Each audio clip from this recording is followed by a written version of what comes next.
ಸಾಧ್ಯವಿಲ್ಲ. ನಾನು ಚತುರ್ದಶಕ ಭುವನ ಭಯಂಕರನಾದ ಲಂಕೇಶ್ವರ ದಶಕಂಠ ರಾವಣ, ಸರ್ವತ್ರ ಸರ್ವತಂತ್ರ ಸ್ವತಂತ್ರನಾದ ಪ್ರಬುದ್ಧ ರಾವಣ, ಎಲ್ಲ ಬ್ರಹ್ಮಾಂಡ ತಂಡೋಪತಂಡಗಳನ್ನ ಚೆಂಡಾಡಬಲ್ಲ ದಂಡು ದಾಳಿಗಳ ಮಂಡ ನಾಯಕನಾದ ನಾನು, ಗಂಡದೆಯ ಗಂಡರ ಗಂಡನಾದ ಪ್ರಚಂಡ ರಾವಣ. Thank you. 100% ನೀವು ಹುಡುಗನೇ. Oh my God!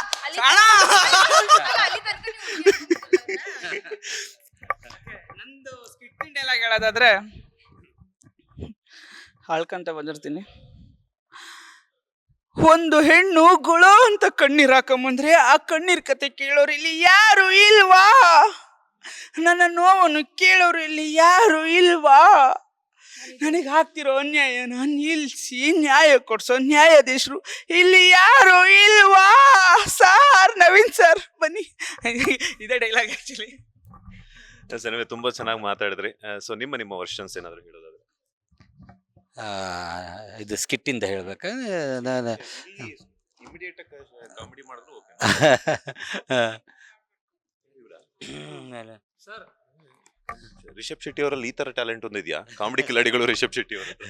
ಹಾಗೇನಿಲ್ಲ ಸರ್. ಅಂದರೆ ಪ್ರಪ್ರಥಮವಾಗಿ ನಾವು ಉತ್ತರ ಕರ್ನಾಟಕಕ್ಕೆ ನಾನು ಬಂದಾಗ ಮಹಾಲಿಂಗ್ಪುರ ಅಂತೇಳಿ ಒಂದು ಕ್ಯಾಂಪಿಗೆ ಬಂದಿದ್ದೆ. ಸೊ ಕ್ಯಾಂಪಿಗೆ ಬಂದಾಗ ನಾನು ಪ್ರೊಫೆಷ್ನಲ್ ಆಗಿ ಮ್ಯೂಸಿಷಿಯನ್, ನಾನು ಸೊ ಹಿಂದೂಸ್ತಾನಿ ಆಗಿದೆ ನಂದು. ಅದಕ್ಕೋಸ್ಕರ ಅವಾಗ ಬಂದಾಗ ನಾನೇನು ಪಾತ್ರ ಇನ್ನೂ ಮಾಡ್ತಿರ್ಲಿಲ್ಲ. ಸಣ್ಣವನಿದ್ದಾಗ ಪಾತ್ರ ಮಾಡ್ತಿದ್ದೆ ಗುಬ್ಬಿ ಕಂಪ್ನಿಯಲ್ಲಿ, ನಮ್ಮ ಗುಬ್ಬಿ ವೀರಣ್ಣವ್ರ ಕಂಪ್ನಿಯಲ್ಲಿ ಮಾಡ್ತಾಯಿದ್ದೆ ನಾನು.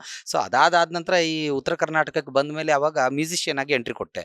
ಸೊ ಕೀಬೋರ್ಡ್ ಬಾರಿಸೋ ಟೈಮ್ನಲ್ಲಿ ಅವಾಗ ಸಿಂಗಿಂಗ್ ಮಾಡೋದು ನಾನು. ಮತ್ತು gents singing with dual singing ಈ ರೀತಿಯಾಗಿ ಮಾಡ್ತಾಯಿದ್ದೆ. ಜೆಂಟ್ಸ್ ಫಿಮೇಲ್ ಸಿಂಗಿಂಗ್ನಾಗ ಮಾಡ್ತಾಯಿದ್ದೆ ನಾನು. ಸೊ ಅದಕ್ಕೋಸ್ಕರ ಅವಾಗೆಲ್ಲ ಭಾಳಷ್ಟು ಇಷ್ಟಪಡ್ತಾಯಿದ್ರು. ಸೊ ಮ್ಯೂಸಿಷಿಯನ್ ಆಗಿ ಎಂಟ್ರಿ ಕೊಟ್ಟೆ. ಅವಾಗ ಈ ಹಾಡಪ್ಪ ನೀನೇ ಹಾಡು, ನಮ್ಮಲ್ಲಿ ಯಾರು ಲೇಡೀಸ್ ಇದ್ದಿಲ್ಲ, ನೀನೇ ಹಾಡು ಅಂತ ಹೇಳ್ಬಿಟ್ರೆ. ಸೊ ಅದು ಆ ಟೈಮ್ನಲ್ಲಿ ಅವಾಗ ಹಾಡ್ದಂಥದ್ದು ನನಗೆ ಎಕ್ಸ್ಪೀರಿಯನ್ಸ್ ಅದು. ಈಗ ನೀವು ಫೀಮೇಲ್ ವಾಯ್ಸ್ ಅಲ್ಲಿ ನೀವು ಹಾಡು ಆಡ್ತಾರೆ, ಅವರು ಫೀಮೇಲ್ ಸ್ಟೆಪ್ಸ್ ಹಾಕ್ತಾರೆ, ಓಕೆನಾ? ಸೊ ಡ್ಯೂಯೆಟ್ ಆಡಿದ್ರೆ ಬೇಕಾದ್ರೆ ಅವರಿಬ್ರು ಡ್ಯೂಯೆಟ್ ಆಡ್ತಾರೆ.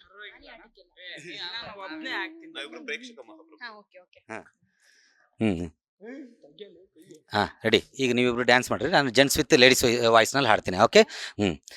ಜೊತೆಯಲ್ಲಿ ಜೊತೆಯಲ್ಲಿ ಇರುವೆನು ಹೀಗೆ ಎಂದು, ಹೊಸ ಹರುಷವ ತರುವೆನು ಇನ್ನು ಎಂದು. ಓ ಎಂತ ಮಾತಾಡಿದೆ ಇಂದು ನೀ, ಎಂತ ಮಾತಾಡಿದೆ ನನ್ನ ಮನಸ್ಸಿನ ಭಾವನೆ ನೀನೆ ಹೇಳಿದೆ. ಜೊತೆಯಲ್ಲಿ ಜೊತೆಯಲ್ಲಿ ಇರುವೆನು ಹೀಗೆ ಎಂದು.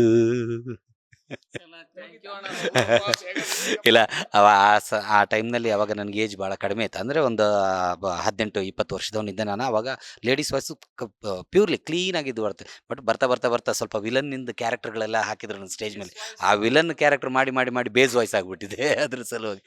ಸೊ ಆ ವಿಲನ್ ಕ್ಯಾರೆಕ್ಟರ್ ಈಗಲೂ ಕೂಡ ಆ ಕಡೆ ಸೈಡಲ್ಲೆಲ್ಲ ನನಗೆ ಉರ್ಗಪ್ಪ ಅಂತಲೇ ಹೆಸರು. ನನಗೆ ಆ್ಯಕ್ಚುಲಿ ಜೂನಿಯರ್ ರಿಷಬ್ ಶೆಟ್ಟಿ ಅಂತ ಹೇಳ್ಬಿಟ್ಟಲ್ಲ, ಉರ್ಗಪ್ಪ ಅಂತಲೇ ನಾನು ಖ್ಯಾತಿ ಆಗಿರೋದು ಆ ನಾಟಕದಲ್ಲೆಲ್ಲ. ನಮ್ಮದು ನಾಟಕ ಇದೆ, ದಿವಂಗತ ಮಹೇಶ್ ಕಲ್ಲೋಳೆ ಅವರ ವಿರಚಿತ ಗಂಡನಿಗೆ ತಕ್ಕ ಹೆಂಡತಿ ಅನ್ನೋ ಒಂದು ನಾಟಕದಲ್ಲಿ ಉರ್ಗಪ್ಪ ಅಂತೇಳಿ, ಆ ಉರ್ಗಪ್ಪಂದು ಆ ರೀತಿಯಾದಂಥ ಒಂದು ಬಂದು ಆ ಝಲಕನ್ನು ಕೊಟ್ಟಾಗ ಯಾವ ರೀತಿಯಾಗಿರ್ತಿದೆ ಅದನ್ನೊಂದ್ಸಲ ಹಾಗೆ ತೋರಿಸ್ತೀನಿ ಅದನ್ನು. ಸೇಡೆಂಬ ಸೈತಾನ ನನ್ನ ಹೃದಯದಾಗ ಮನೆ ಮಾಡ್ಯಾನ, 5 ವರ್ಷಗಳ ನಂತರ ಈ ಊರಿಗೆ ಆಗಮನ. ಹಣ ಮಾನ ಪ್ರಾಣ ಯಾವುದರಿಂದ ಬಗ್ಗಿಸಲಿ ಆ ಭೂಪತಿಯ ತಲೆಯನ್ನ. ತಂತ್ರ ಮಂತ್ರ ಕುತಂತ್ರ ಯಾವುದರಿಂದಲಾದರೂ ಸರಿ ಆ ಭೂಪತಿಯ ಪ್ರತಿಷ್ಠೆ ಪತನವಾಗಿ ಅಧೋಗತಿ ಆಗಲೇಬೇಕು. ನನ್ನ ಕಾರಸ್ಥಾನದ ಕಟ್ಟಡ ಕಟ್ಟಲೇಬೇಕು. ನನಗೆ ಅವಮಾನ ಮಾಡಿ ನನ್ನ ಮೇಲೆ ಕೆಂಡದ ಮಳೆಗರದ ಆ ಭೂಪತಿಗೆ ಕತ್ತೆಯ ಗತಿಯಾಗಬೇಕು. ನಾನು ನೋಡಬೇಕು, ಅವನ ಕಣ್ಣಲ್ಲಿ ರಕ್ತಧಾರೆ ಹರಿಯಬೇಕು. ಇದೇ ನನ್ನ ಅಂತರಂಗದ ಬೇಗುದಿ, ನನ್ನೆದೆಯಲ್ಲಿ ಭೋರ್ಗರಿಯುತ್ತಿರುವ ದ್ವೇಷದ ವಾರಿದೆ. ಬರ್ತನ ಆ ಭೂಪತಿ ನನ್ನ ಸ್ವಾಗತಕ್ಕಾಗಿ ಬರ್ತನ. ಉರುಗಪ್ಪ ಉಂಡಾಡಿ ಉರುಗಪ್ಪ ಈ ಅಪ್ಪ. ಇಷ್ಟು ದಿನ ಅಣ್ಣ ಎಲ್ಲೇ ಇದ್ರು, ಸಂಗೀತಣ್ಣ ಹಾಯ್, ಸಂಗೀತಣ್ಣ ಹಾಯ್ ಅಂದೆ. ಇದೊಂದು ಪರ್ಫಾರ್ಮೆನ್ಸ್ ನೋಡಿ ಮಾತಾಡ್ಸಕ್ಕೂ ಯೋಚನೆ ಬರ್ತೈತೆ.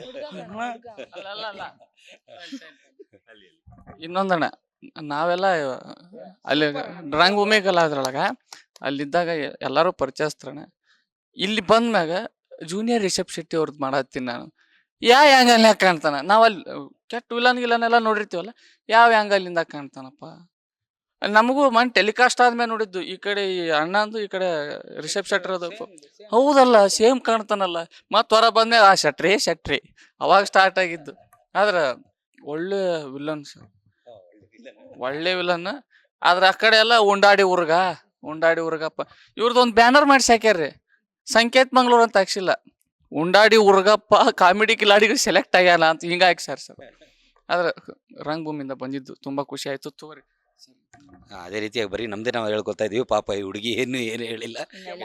ಇಲ್ಲ ಕಂಟೆಸ್ಟೆಂಟ್ ಬಗ್ಗೆ ಹೇಳ್ಬೇಕಂತಂದ್ರೆ ಇವರಿಂದ ತುಂಬಾ ಇದೆ ಕಲಿಯೋದು. ಆಕ್ಟಿಂಗ್ ಕ್ಲಾಸಿಗೆ ಹೋಗಿಲ್ಲ, ನಿನ್ನಿಂದಾನು ಇದೆ ಹಿಂಗ್ ತೋರ್ಸಿದ್ರೆ ನಾವೆಲ್ಲಿಗೆ ಹೋಗ್ಬೇಕು? ಕಂಟೆಸ್ಟೆಂಟ್ ಇಂದ ತುಂಬಾ ಕಲಿಯೋದಿದೆ. ಬಟ್ ಇವರಾಗಿರ್ಲಿ, ದರ್ಶನ್, ವಿಜಯ್ ತುಂಬಾ ಆಕ್ಟಿಂಗ್ ಅಲ್ಲಿ ಹೆಂಗ್ ಮಾಡ್ಬೇಕು, ಯಾವ ತರ ಎಕ್ಸ್ಪ್ರೆಷನ್ ಕೊಡ್ಬೇಕು ಎಲ್ಲ. ಒಂದ್ಸತಿ ನನ್ಗೆ ಏನಾದ್ರು ಆಕ್ಟಿಂಗ್ ಮಾಡೋಕ್ ಗೊತ್ತಾಗಲ್ಲ ಅಂತ ಸ್ವಲ್ಪ ಬೇಜಾರಿಂದ ಕುತ್ಕೊಂಡಾಗ ಹೇಳ್ತಾರೆ, ಬೂಸ್ಟ್ ಮಾಡ್ತಾರೆ. ನೀನ್ ಹಿಂಗ್ ಮಾಡು, ಹಿಂಗ್ ಆಗುತ್ತೆ, ಹಿಂಗ್ ಎಕ್ಸ್ಪ್ರೆಷನ್ ಕೊಡು, ನಿನ್ ಕೈಯಲ್ಲಿ ಆಗುತ್ತೆ, ಲೇಜಿ ಮಾಡ್ತೀಯಾ ಅಂತೆಲ್ಲ ಹೇಳ್ಕೊಡ್ತಾರೆ. ಎಲ್ಲ ಪ್ರತಿಯೊಬ್ರು ಕಂಟೆಸ್ಟೆಂಟ್ ಆಗ್ಲಿ ಏನಾದ್ರೂ ಬೇಜಾರಿಂದ ಕುತ್ಕೊಂಡ್ರು ಅದನ್ನ ಕಾಮಿಡಿ ತರ ಮಾಡಿ ನಗ್ಸಿ, ನೀನ್ ಈ ತರ ಮಾಡ್ತೀಯಾ ಬಾರೆ ಅಂತ ಅನ್ಕೊಂಡು ಸಪೋರ್ಟ್ ಮಾಡ್ತಾರೆ. ಹಂಗೆ ಇಟ್ಕೊಂಡು ಮಾತಾಡ್ತಿದ್ದೀನಪ್ಪ. ಖುಷಿ ಅನ್ಸುತ್ತೆ ಕಾಮಿಡಿ ಕಿಲಾಡಿಗೆ ಬಂದಿರೋದಕ್ಕೆ. ಆ್ಯಂಡ್ ಎಲ್ಲ ರೆಸ್ಪಾನ್ಸ್ ಚೆನ್ನಾಗಿದೆ.